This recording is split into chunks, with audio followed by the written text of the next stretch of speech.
Robbie Ray is an interesting guy to look at as we hit the quarter turn of this season. He was the main free agent signing for the Seattle Mariners this offseason in a free agent period that they weren't particularly highly active within.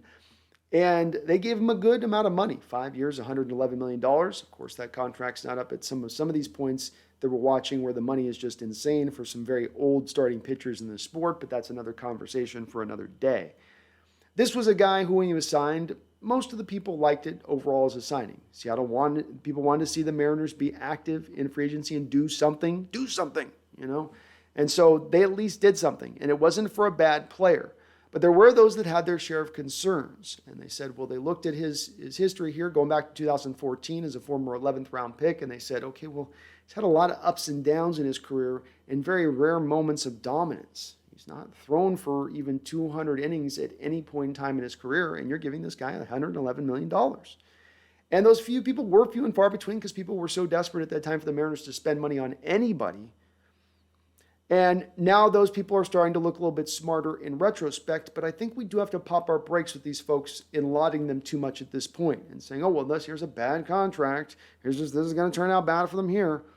To my eyes, I don't see it that way. With Robbie Ray, yes, the ERA is a little bit higher than you would like to see here at 4.62. And certainly when you look over the course of his career, he's had years where he's had a 4.9 ERA, he's had years with a 4.34 ERA, 3.93, and then he's had other years where he's 2.98, 2.84. You see him kind of all over the place in that realm. And I know ERA is not the best judge necessarily pitching, but the bottom line on it is that his other parameters have kind of fit this. The consistency hasn't exactly always been there like it was last year when he won the Cy Young Award. But when I look at the parameters of this year, when you look at what he's doing overall, I still feel like his strike to walkout ratio is great. As you can see here, he's 50 strikeouts to only 18 walks, just what you'd like to see from that standpoint of things. He's eating up his share of innings, having 48 innings here on 8 starts.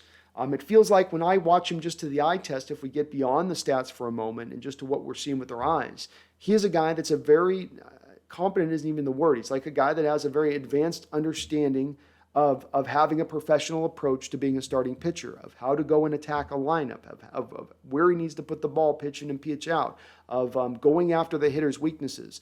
All of the pitchers you'd ideally like to do that, but when you have his type of control that I see he has at times, it gives him a little bit of an extra advantage in order to pull that strategery off. Strategery allows him to pull that off a little bit better than other pitchers. And though the velocity issue was the main thing people harped on early on with him, where it was a little bit lower than it was even last year to start things off, I do think that this was because of the shortened spring training. There is a reason you give these guys the extra time they tend to usually give them in a normal year, but the lockout this year, of course, shortened that period.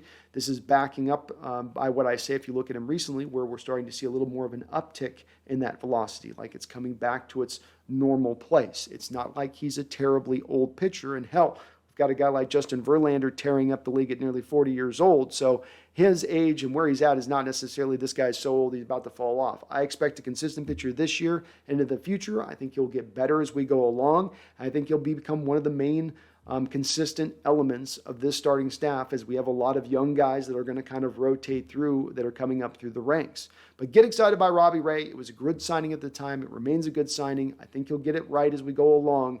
And he is a fun pitcher to watch for his approach and how he goes about his business.